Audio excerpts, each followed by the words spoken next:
soir, c'est coach de AS Police. Nous préparons notre match contre le Jaraaf. Match retour. Et demain à 18h à Marichou.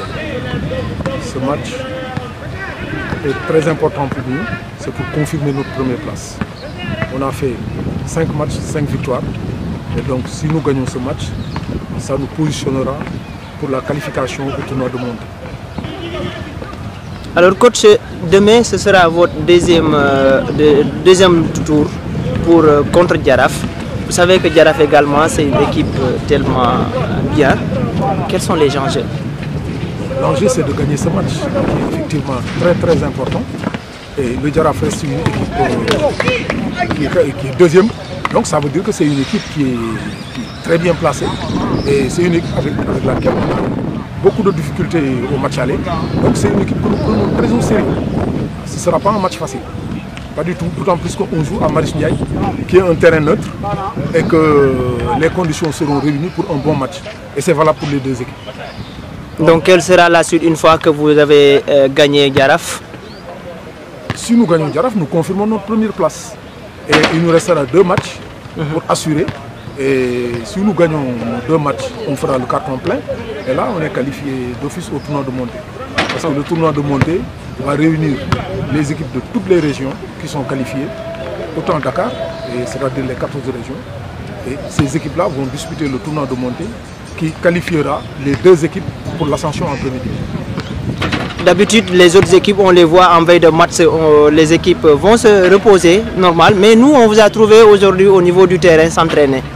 Oui, c'est normal parce que cette séance, c'est juste une séance de réglage.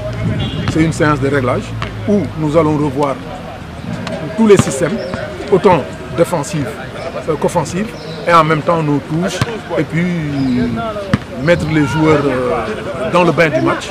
Mais c'est juste une séance qui n'est pas très physique. Alors, coach, vous pouvez revenir un peu en... Suba am nañ match bu am importance contre Jaraaf. Match la boo xamee ne bii dañ ko jël avec beaucoup de sérieux et de responsabilité. Match bu ñu ko gagné ñu ci permettre ñu assurer suñu première place parce que def nañ 5 matchs 5 victoires. Donc il nous reste 3 autres matchs.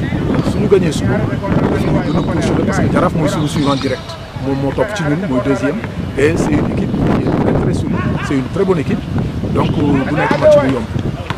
du nekk match bu yomb ñu gis ne que ne sax daanaka veille de match lu ci gën a bari équipe yi daanaka dañuy noppaleku dañuy noppal seen joueurs yi pour ñu mën a préparer seen match bi suba mooy sa match tey ñu ñëw fekk la ci terrain bi ngay entraîner ak sa équipe. waaw entraînement du doy parce que comme équipe bi ñu am ren boo ko xoolee c'est une équipe qui a été remaniée à presque 50%. dafa dañuy soxla une cohésion de groupe, une complicité des joueurs, cohésion. C'est pas un entraînement physique, c'est un entraînement tactique. Ay réglages la ñuy def pour que joueurs yi gën a xam gën a maîtriser stratégie yi ñuy teg pour jouer match boobu loolu la rek mais entraînement yi ñu jotoon def nañ ko à Marichou Ndiaye. Ça nous a permis ñu adapté wu parce que foofu la ñuy jouer match bi donc entraînement bii ñuy def c'est un entraînement beaucoup plus technique que tactique que physique. Donc ça se comprend et le match se joue à 18h. Donc les joueurs ont le temps pour nous récupérer largement. Parce que le match se joue à 18h. Ils ont toute la journée du jeudi pour se reposer. Et le match se joue à 18h, donc on a le temps de récupération. C'est pas méchant, mais tout le temps. Les derniers mots à l'endroit des supporters. Bon, comme d'habitude, nous demandons, comme nous nous supporter. On a vu que les jeunes aspirants policiers viennent nous soutenir à chaque fois que nous jouons filles. Donc, nous avons une mobilisation totale pour que nous appelions à Marichou Ndiaye parce que ça compte. Nous savons que le public est le 13e homme. Nous avons les 12 joueurs, nous avons le 13e homme. C'est le public et on nous compte beaucoup sur eux. Allez, merci beaucoup.